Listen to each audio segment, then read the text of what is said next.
உறவுகள் அனைவருக்கும் வணக்கம். நான் பேரறிவானன். கோயம்புத்தூரை தென்னிந்தியாவின் மான்செஸ்டர் அப்படின்னு சொல்லி அழைப்பாங்க. அதுக்கு காரணம் என்ன அப்படின்னா, கோயம்புத்தூர் ஒரு தொழில் நகரம்.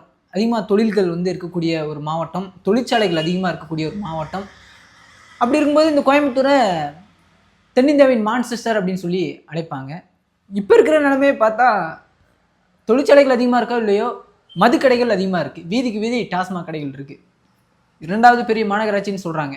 எனக்கு தெரிந்தவரை தமிழ்நாட்டிலே அதிகமாக மதுக்கடைகள் இருக்கக்கூடிய ஒரு மாவட்டமாக இந்த கோயம்புத்தூர் மாவட்டம் தான் இருக்கும்னு நான் நம்புகிறேன். ஏன்னா கோயம்புத்தூருடைய அடையாளமாக இருக்கக்கூடிய ஒரு தொகுதி கோவை தெற்கு தொகுதி. ரொம்ப சின்ன தொகுதி. ஆனால் இந்த சின்ன தொகுதிக்குள்ளேயே பல டாஸ்மாக் கடைகள் இருக்குது.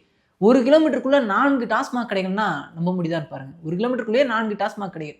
புளியகுளம் அப்படின்ற ஒரு பகுதி ரொம்ப புகழ்பெற்ற கோவில் ஒன்று இருக்குது. அந்த புளியகுளம் பகுதியில் விநாயகர் கோவில் ஒன்று இருக்குது. ஆசிய கண்டத்திலேயே ஒரே கல்லில் செஞ்ச மிகப்பெரிய விநாயகர் சிலை அந்த கோவிலில் தான் இருக்குது. அப்படிப்பட்ட புகழ் வாய்ந்த அந்த கோவிலை சுற்றி 4 மதுபான கடைகள். சௌரிபாளையம் போகிற வழியில் ஒரு மதுபான கடை இருக்குது. அதே போல் மகளிர் அரசு கலை அறிவியல் கல்லூரி பக்கத்தில் ஒரு மதுபான கடை இருக்குது. ரேஷன் கடை பக்கத்தில் ஒரு மதுபான கடை. அதுக்கு எதிர்த்தாப்புலேயே லெவல் டு லெவல் பார் ஒன்று திறந்துட்டாங்க. இப்படி 4 மதுபான கடைகள். ஒரு கேள்வி வருதா இல்லையா, இது புளிய குளமா இல்லை சாராய குளமா அப்படின்ற ஒரு கேள்வி வருதா இல்லையா? இந்த கேள்வியை முன் வச்சு நாம் தமிழர் கட்சியை சேர்ந்தவங்க என்ன பண்ணோன்னா, சூரட்டி அடித்து அந்த புளியகுளம் பகுதி முழுவதும் ஒட்டியிருந்தோம்.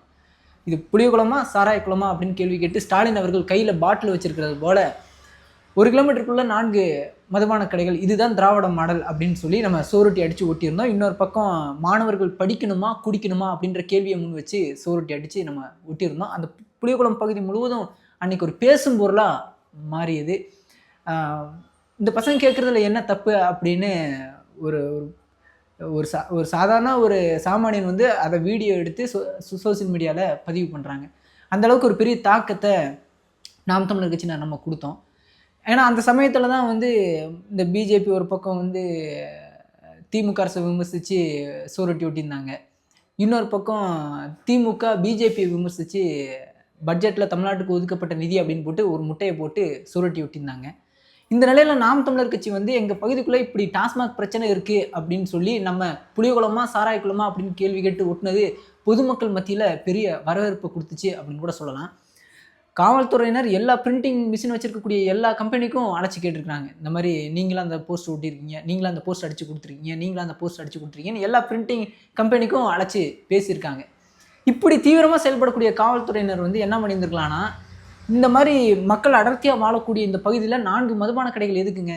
இதனால சட்ட ஒழுங்கு அதிகமாக கேள்விக்குள்ளாகுங்க, சட்ட ஒழுங்கு பிரச்சனை அதிகமாக ஏற்படும். அதனால் இந்த பகுதியில் டாஸ்மாக் கடை வேணாங்க அப்படின்னு சொல்லி காவல்துறையினர் ஒரு அழுத்தம் கொடுத்துருந்துருக்கலாம்.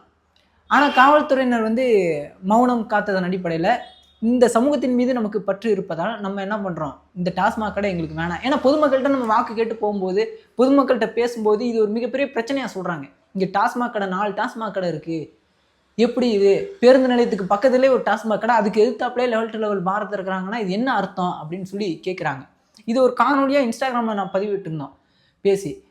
அதில் பல பேர் சொல்கிறாங்க, இந்த மாதிரி ராமநாதபுரத்தில் 1 கிலோமீட்டருக்குள்ளேயே பல டாஸ்மாக் கடைகள் இருக்குது. அதே போல் கண்ணப்பன் நகர் இருக்குது. அந்த கண்ணப்பன் நகரில் 8 டாஸ்மாக் கடை இருக்குது. இதெல்லாம் பார்க்கும்போது கோயம்புத்தூருக்குள்ளேயே என்ன சொல்கிறது, அவ்வளோ டாஸ்மாக் கடைகள் இருக்குது. ஸ்மார்ட் சிட்டிக்கு பல்லாயிரம் கோடி ஒதுக்குறாங்களாமா.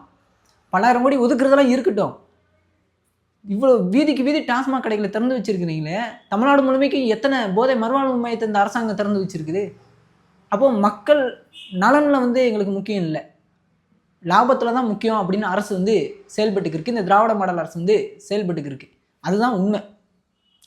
நாங்கள் கொஞ்ச நாளைக்கு முன்னாடி மாவட்ட ஆட்சியரை சந்தித்து ஒரு மனு ஒன்று கொடுக்க போனோம். இந்த மாதிரி புலிகுளம் பகுதியில் பேருந்து நிறுத்தம் பக்கத்துலேயே ஒரு டாஸ்மாக் கடை செயல்படுது, இந்த டாஸ்மாக் கடை மக்களுக்கு இடையூறாக இருக்குது, இந்த கடையை அகற்றி விட்டு அந்த பகுதியில் போதை மறுவாழ்வு மையத்தை அமைச்சு கொடுங்க அப்படின்னு சொல்லி ஒரு கோரிக்கையை முன் வச்சு நம்ம மாவட்ட ஆட்சியரை சந்தித்து மனு கொடுக்கும்போது, அதை வாங்கி படித்த மாவட்ட ஆட்சியர் என்ன சொன்னார்னா, ஒருங்கிணைந்த மாவட்டத்துக்குன்னு ஒன்று இருக்குல்ல, ஒரு போதை மறுவாழ்வு மையம் ஒருங்கிணைந்த மாவட்டத்துக்குன்னு அரசு மருத்துவமனையில் இருக்குல்ல, அப்புறம் எதுக்கு இன்னொரு மருத்துவமனை, இன்னொரு போதை மறுவாழ்வு மையம் எதுக்கு அப்படின்ற கேள்வியை நம்மள இடத்துல முன் வச்சாங்க.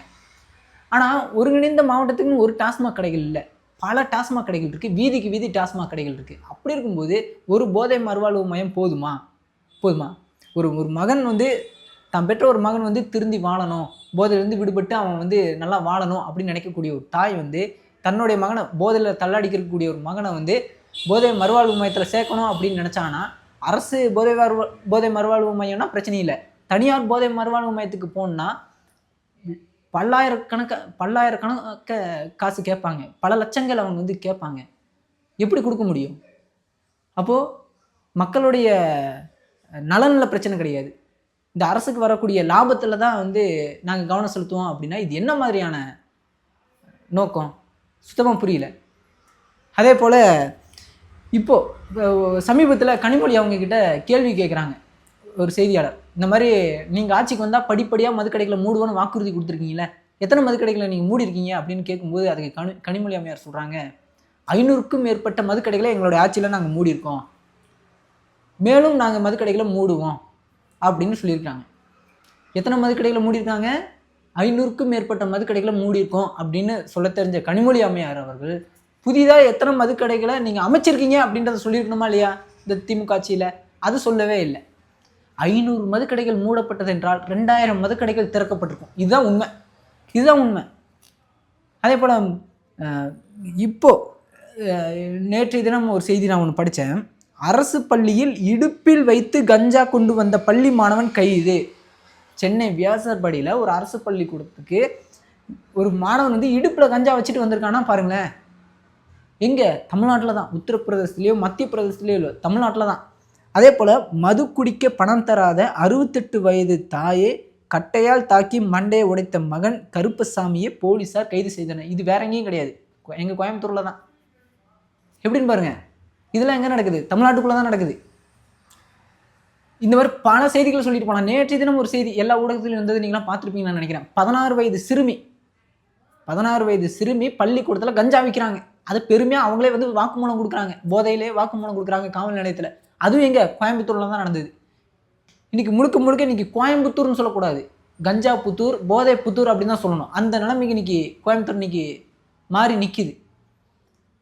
அப்போது இதில் கவனம் செலுத்தாமல் இந்த அரசு செய்யக்கூடிய தவறுகளை சுட்டி காட்டி நம்ம சூரோட்டி அடித்தோன்னா அதை வந்து யார் அடித்தது, எதுக்காக அடித்தாங்க அப்படின்னு சொல்லி அதில் கவனம் செலுத்துறது காவல்துறை.